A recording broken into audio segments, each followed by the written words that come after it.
Ora, bem-vindos para mais um vídeo e para a apresentação de um livro muito interessante.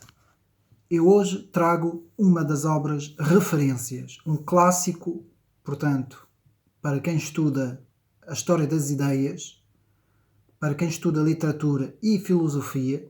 É um livro que abrange várias áreas e que é considerado por muitos como um clássico, portanto, do pensamento, da história das ideias, portanto, francês. Eu trago o livro de um autor, escritor e politólogo que tem por nome de Paul Hazard, que é francês, portanto, nasceu em França, e trago aqui, portanto, em PDF, o livro que tem por título La crise de la conscience européenne, portanto, a crise da consciência europeia. Quero desde já também agradecer ao meu irmão que está em França, que me enviou, portanto, o trabalho em PDF. Portanto, tenho aqui, eu vou mostrar. Portanto, La crise de la conscience européenne, a crise da consciência europeia. Desde já fica aqui já o meu agradecimento ao meu irmão mais velho, que está em França, Sérgio, e que me enviou em formato PDF o trabalho. Portanto, Paul Hazard, como eu disse, politólogo, ensaísta, escritor, que nasceu em 1878 e morreu em 1944. Escreve aqui uma obra de grande prestígio e com um alcance bastante grande a nível intelectual e cultural.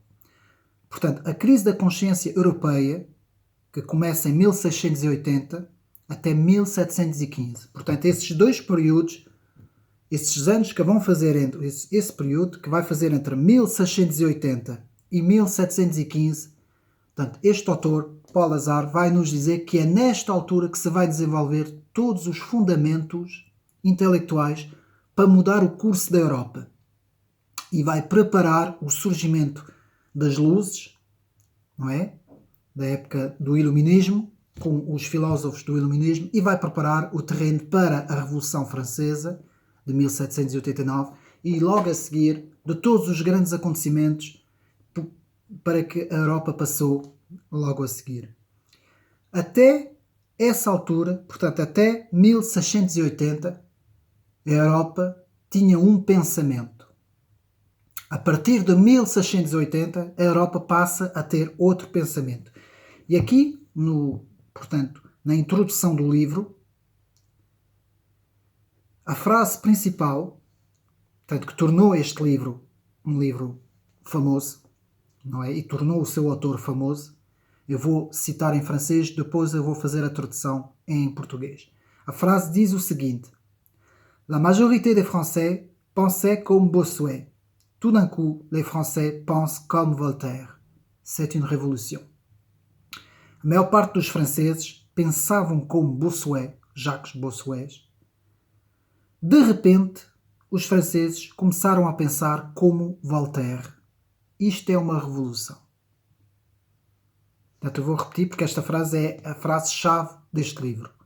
A maioria dos franceses pensava como Bossuet. De repente, os franceses começaram a pensar como Voltaire.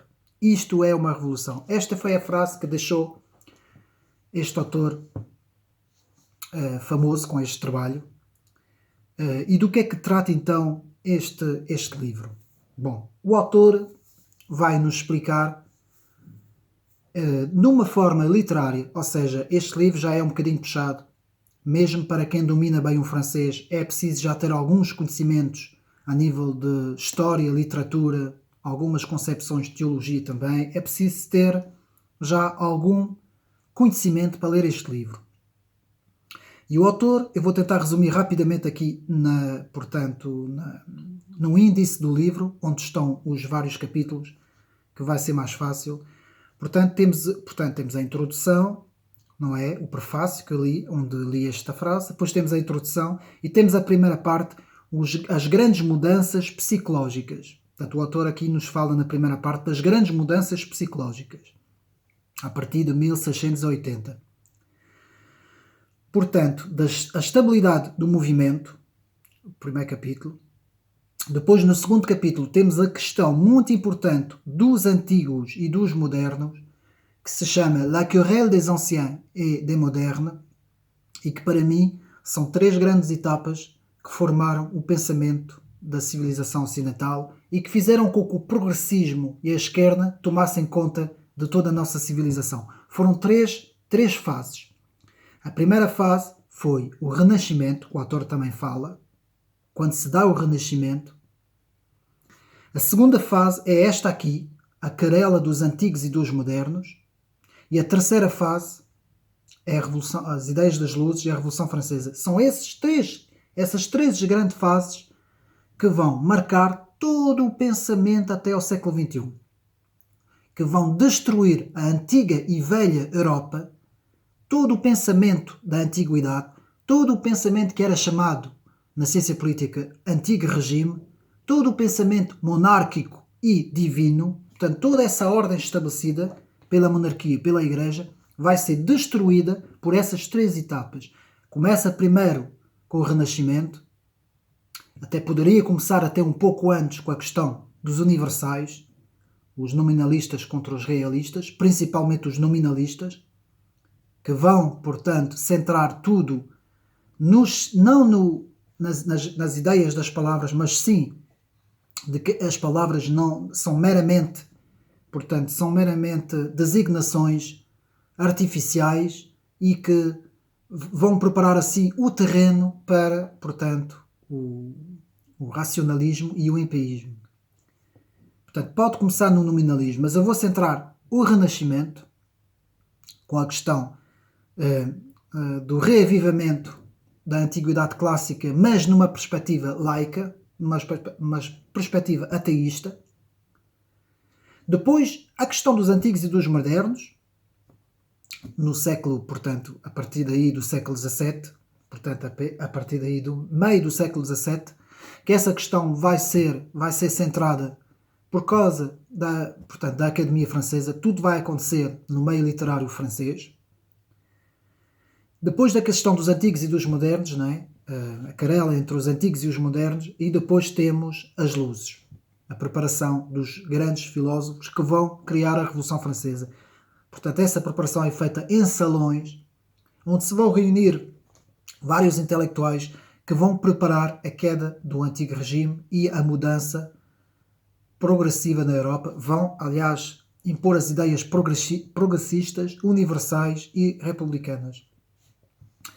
Portanto, este autor, portanto, nos fala da questão dos antigos e dos modernos. Rapidamente eu vou dizer o que é que foi essa questão. Essa questão começou na Academia Francesa, um grande debate que houve por essa altura entre aqueles que opunham o moderno, que diziam que os escritores e a literatura moderna valia mais que a literatura antiga, enquanto que os que defendiam a antiguidade diziam precisamente o contrário. Os homens não podem criar coisas novas sem ir buscar, portanto, todo o conhecimento no passado, sem dar valor àquilo que era do passado, os clássicos, os antigos. Os modernos vão quebrar isso, vão dizer não, a partir de agora, tábua rasa, nós não queremos saber do que se passou atrás, vamos inovar e vamos construir uma sociedade nova. Quem foram os defensores dos antigos? Eu tenho aqui, portanto, os defensores dos antigos, portanto, podemos citar alguns autores franceses, podemos citar Corneille, Boileau, Bossuet, já falamos,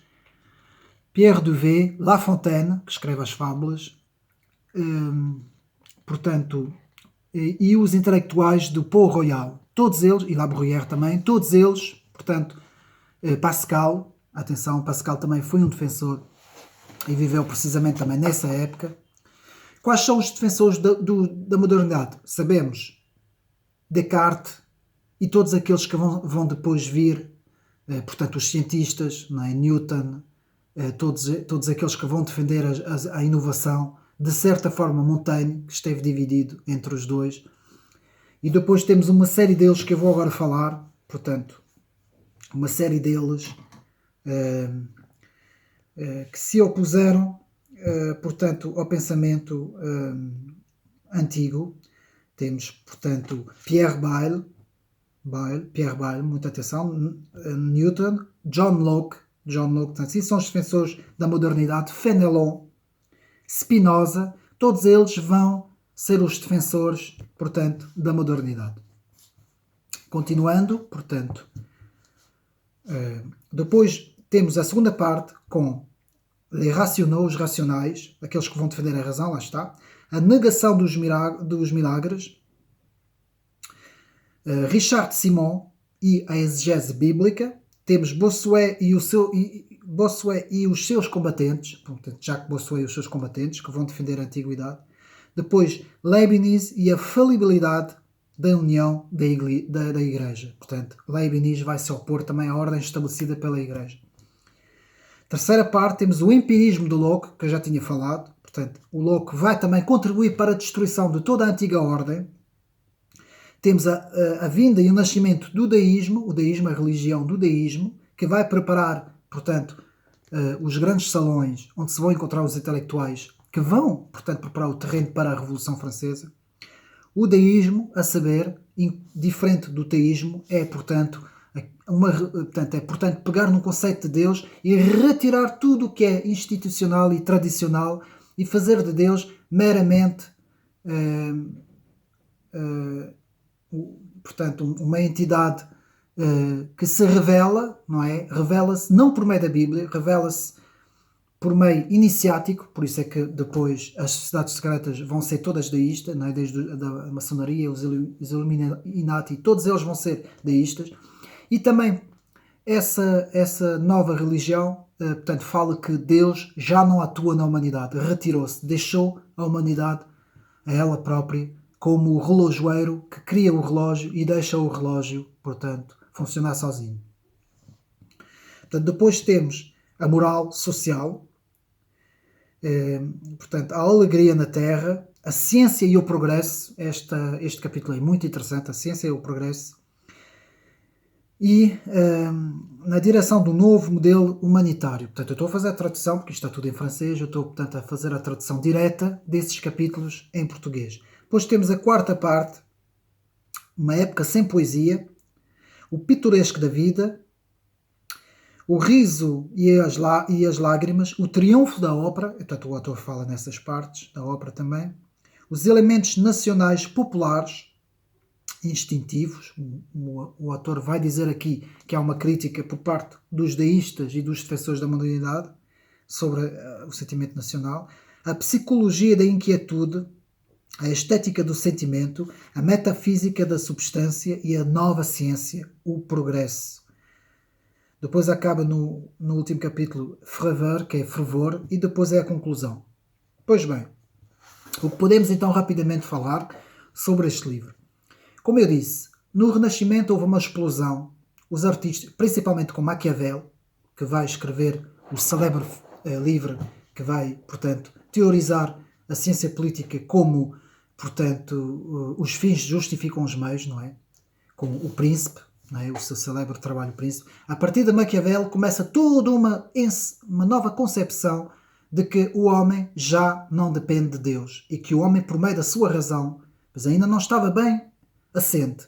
Isto depois é com Descartes que vai acontecer, mas começa aqui já por meio dos antigos textos gregos. Há já uma explosão contra a ordem antiga.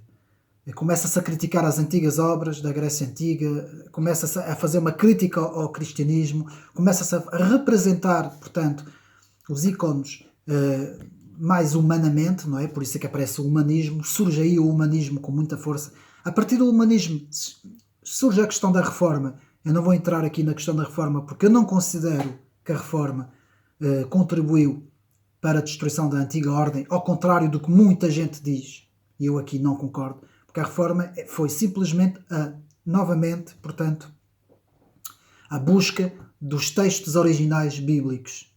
Portanto, foi uma separação com a Igreja Católica, e isto é outra coisa, e aí poderemos, portanto, falar sobre essa questão. Mas ela não contribuiu diretamente para a destruição da antiga ordem, porque ela não cria a antiga ordem, queria reformar a antiga ordem, que é diferente. Enquanto que o secularismo, o deísmo, o humanismo, as luzes, a questão dos antigos e dos modernos, não é? A querela, a grande o grande confronto entre os antigos e os modernos, tudo isso sim queria destruir a antiga ordem, fazer tábua rasa da antiga ordem e criar uma nova humanidade.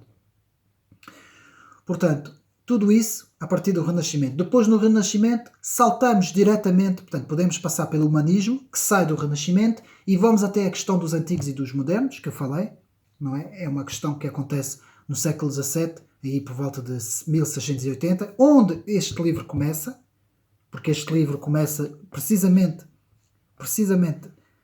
em 1680, não é? Porque o livro vai de 1680 a 1715, portanto é aqui, e o autor não escolheu esta data por acaso. Paul Hazard escolhe essa data, porquê? Porque sabe que é aqui que há essa questão, este confronto entre os antigos e os modernos, que foi na Academia Francesa, como eu disse, e foi uma questão muito importante. Existe uma obra muito, muito interessante de Marc Fumarelli, que o livro tem por título La querelle des anciens et des modernes, a querela dos antigos, o confronto dos antigos e dos modernos. O livro tem quase 1000 páginas, é um calhamaço assim deste tamanho, eu não o tenho, já o encomendei, não tenho assim um calhamaço deste tamanho, mas retrata de toda essa questão.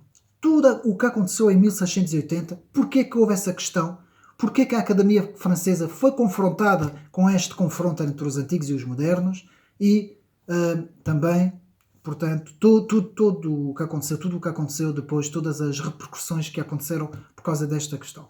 Portanto, como eu disse, o Renascimento, a questão dos antigos e dos modernos, 1680, e por fim, a preparação da Revolução Francesa, as ideias das luzes, 1789.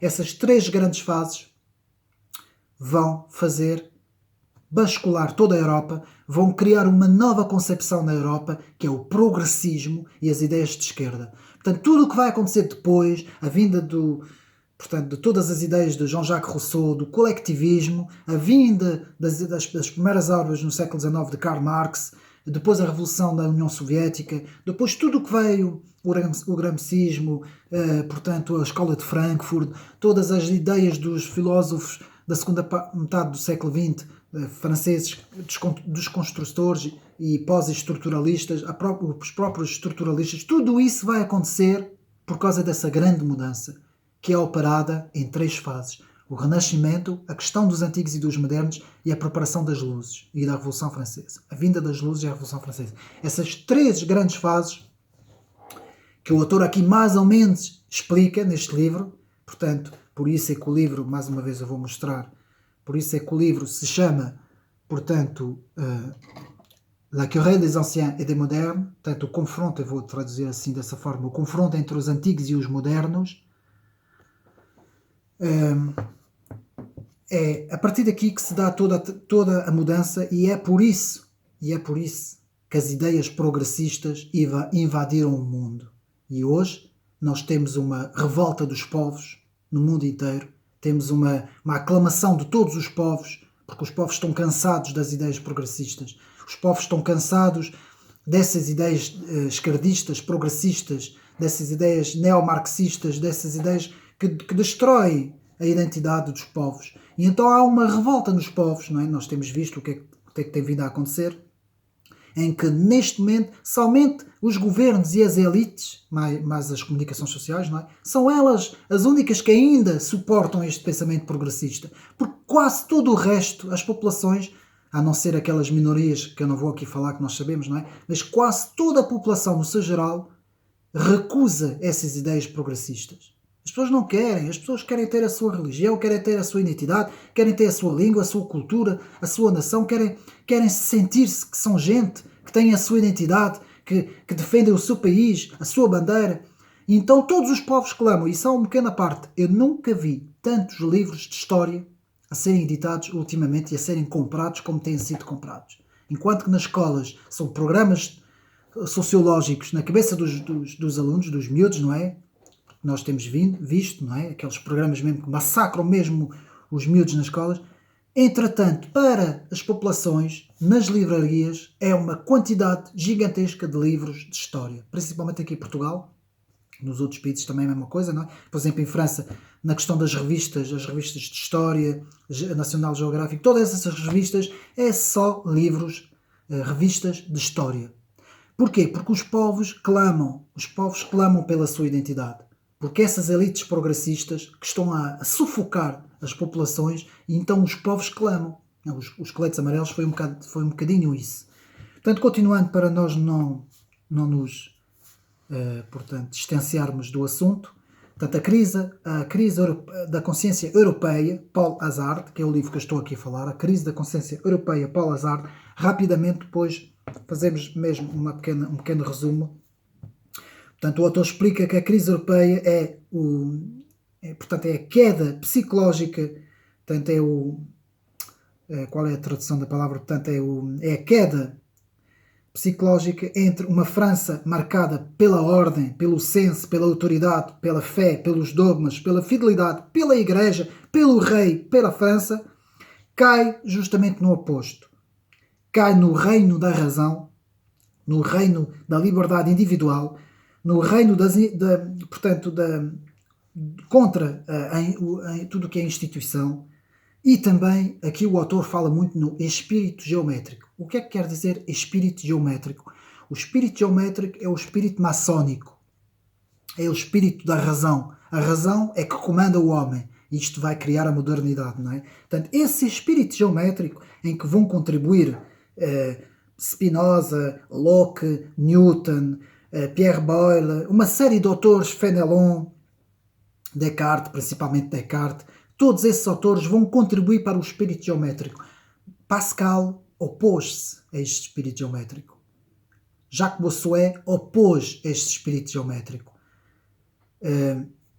Joseph de Maistre, Louis de Bonald, Abbé Barruel, que denunciou a maçonaria, e Augustin Cauchon, que também se opôs à Revolução Francesa, fez um grande trabalho sobre a Revolução Francesa, e o Abbé Barruel, que denunciou a maçonaria, portanto, dentro das instituições políticas. Portanto, todos esses autores vão se opor a esse chamado espírito geométrico. Esse espírito geométrico dos deístas, dos maçónicos, dos defensores da razão, dos defensores da Revolução Francesa, daqueles que pregam o progressismo e a razão. Portanto, continuando, portanto, o espírito clássico, que tinha sustentado toda a ordem da civilização, cai de repente e é estabelecida uma nova fé. A fé na razão. Fé na própria razão do homem. Deus é assim retirado, já não é mais Deus nem o rei, mas sim o homem é a razão. Pronto. Como eu disse, o Renascimento vai contribuir com a questão do humanismo e do bom selvagem, que vai preparar as ideias de Jean-Jacques Rousseau. A questão dos antigos e dos modernos, como eu disse, que vai preparar essa grande questão que teve lugar na Academia Francesa, a nível da literatura, e que vai completamente portanto, vai completamente destruir a antiga ordem e a própria ordem e autoridade da Igreja. Portanto, é uma vontade de destruir todas as instituições tradicionais, Igreja, Estado, para poder, portanto, pôr no seu lugar o reino da razão, do espírito geométrico, do prazer, vejam bem, e do deísmo, a religião do deísmo. Portanto, o mot modernité vai ser assim, a palavra modernité, modernidade, vai ser a palavra na moda em todos os intelectuais do final do século XVII. Todos vão falar na modernidade. A palavra moderno vai ser sinónimo de um ser inteligente, culto, bonito, que está na moda. A palavra moda. Enquanto que a palavra antiguidade vai remeter a um reacionário, a um antigo, a um defensor da antiga ordem, a alguém que já não está no seu tempo. É assim que as coisas estavam a acontecer no final do século XVII. O cartesianismo de Descartes e o empirismo de John Locke, que faz tábua rasa de todas as tradições e de todo o legado antigo no ser humano, vão preparar o terreno para a vinda deste espírito geométrico, chamado espírito geométrico. Portanto, les libertins, les cartésiens, les discípulos de Malebranche, todos eles vão portanto, afirmar em uníssono a destruição da antiga ordem do rei, de Deus e do rei, portanto, do trono e do altar. O trono e do altar vão tremer e vão dar a vinda a um novo trono sem Deus, com o homem, com a razão do homem, e um novo trono com, portanto, esses deístas que vão tomar conta de todas as instituições. Portanto, é isso. É esta frase que Paul Hazard nos fala, que até 1680 todos os franceses e europeus pensavam como Bossuet. A partir de 1680 todos começaram a pensar como Voltaire. E Voltaire, e todos eles, Jean-Jacques Rousseau, Voltaire, todos esses, Diderot, d'Alembert e Diderot, que vão escrever a enciclopédia, todos esses que vão surgir depois, não é? Nos salões franceses, que vão preparar a vinda da Revolução Francesa, o espírito das luzes, o espírito geométrico, tudo isso vem desse ano fatídico, 1650-1680. Portanto, Pierre Bayle, um dos principais responsáveis, escreve sobre a grande questão do século, luta contra o sentimento de ortodoxia da Igreja. A possibilidade na razão, acima de todas as coisas, é a impossibilidade de Deus ser o governante. Veja bem o que é que esse Pierre Bayle, nessa altura, falou. Depois, rapidamente, temos alguns autores como Gassendi, Saint-Évremont, que vão brandar as suas armas contra a antiga ordem. Temos os filósofos das luzes, que eu já falei, Descartes e o espírito geométrico, o principal responsável. Spinoza, que vai opor a cidade de Deus à cidade do rei e vai pôr no seu lugar a cidade da razão, não é? Diz que vai criar uma terceira cidade, não é? Porque Santo Agostinho tinha feito aquelas duas cidades, não é? Aquele livro em que escreveu sobre a cidade de Deus e a cidade do homem, e Spinoza aqui vai dizer que não, existe a cidade da razão. John Toland, muito cuidado com esse John Toland, que considera que nada está abaixo da razão. Eu vou até dizer em francês. John Toland, qui considère que rien n'est au-dessus de la raison et que tous les hommes sont pervertis de l'enfance par des préjugés. Vou traduzir. John Toland, que considera que nada está abaixo da razão e que todos os homens são pervertidos desde a infância por preconceitos. Eu já falei também sobre preconceitos. Tenho um vídeo só a falar sobre isso. Depois temos Christian Thomasius, que vai declarar a perigosidade da teologia, que está na ordem das Escrituras Santas, e que diz respeito à salvação dos homens, mas que a salvação está na razão e na filosofia. Veja bem, eles vão mudar tudo. A partir de 1680 eles vão mudar toda a antiga ordem. Portanto, Leibniz também, responsável para fazer avançar, portanto, o reino da razão. Então, chegamos ao fim. Portanto, é assim que Paul Hazard nos apresenta esta obra, uma obra de grande relevo, uma obra que fala sobre como a antiga ordem foi destruída.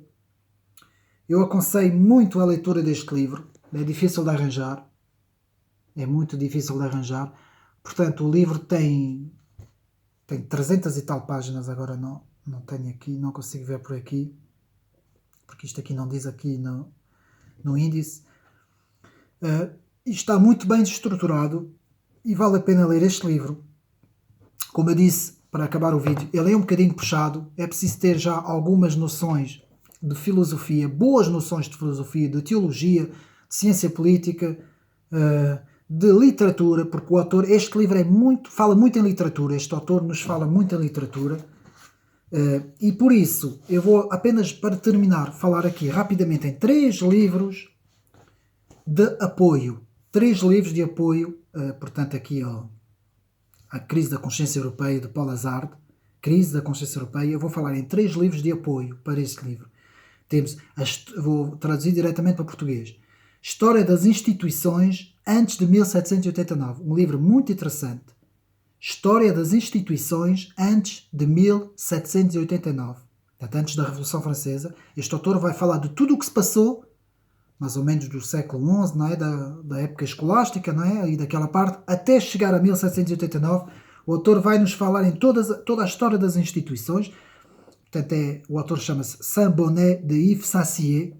Saint-Bonnet são 2 autores, Saint-Bonnet e Yves Sassier, é isto, Saint-Bonnet e Yves Sassier, História das Instituições antes de 1789. Um segundo livro, A Invenção do Progresso na Origem do Pensamento Totalitário.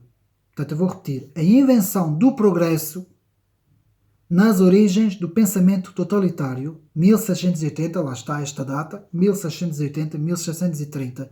É um livro de apoio à Crise da Consciência Europeia, do Paul Hazard. É um livro de apoio.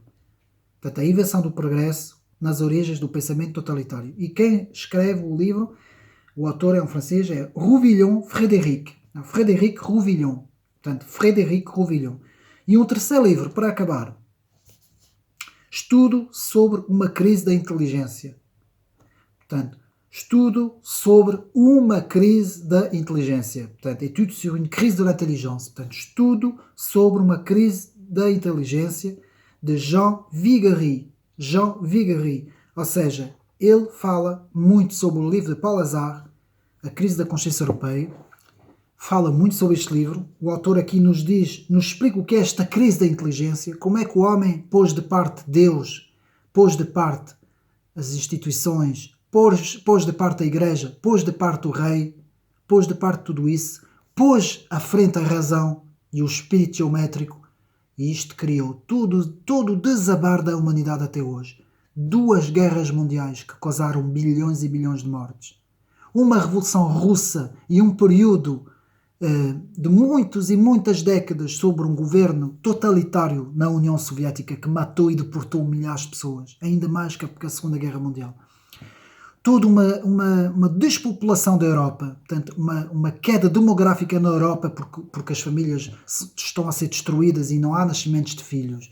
Tudo isso, todas essas consequências, foi o abandono do homem de Deus. Deus abandonou o homem, Deus abandonou a Igreja, Deus abandonou o rei, a instituição da monarquia, o rei. Deus abandonou todas essas coisas, a sua sorte. Pôs o próprio homem, a própria razão, acima de todas as coisas. E a conclusão foi isso tudo. A queda e o desabar da civilização ocidental. Meus amigos, há tantos livros sobre o declínio do Ocidente, não são poucos. Há tantos livros que nos falam sobre o declínio do Ocidente, desde o século XVII, XVIII e XIX, 3 séculos que conseguiram destruir toda a civilização por meio desses filósofos iluminados do espírito geométrico, que hoje são eles que nos comandam, são eles que dominam a nossa civilização. São esses maçónicos, filosóficos, idealistas, progressistas, adeptos desse espírito geométrico que estão à frente de todas as instituições no mundo. Estão à frente dos grandes bancos, estão à frente de tudo, são eles que detêm a riqueza do mundo, são eles que detêm a maior parte das instituições, não é? Sejam elas da educação, da saúde, seja do que for, sejam elas políticas, do que é que for, são eles que dominam tudo. A comunicação, toda a comunicação social é dominada por eles, não é? Por isso é que o progressismo é assim tão defendido no nosso mundo. A revelia dos povos, porque os povos não querem o progressismo. Os povos já viram que o progressismo leva à morte, não leva à construção. E tudo isso este autor nos explica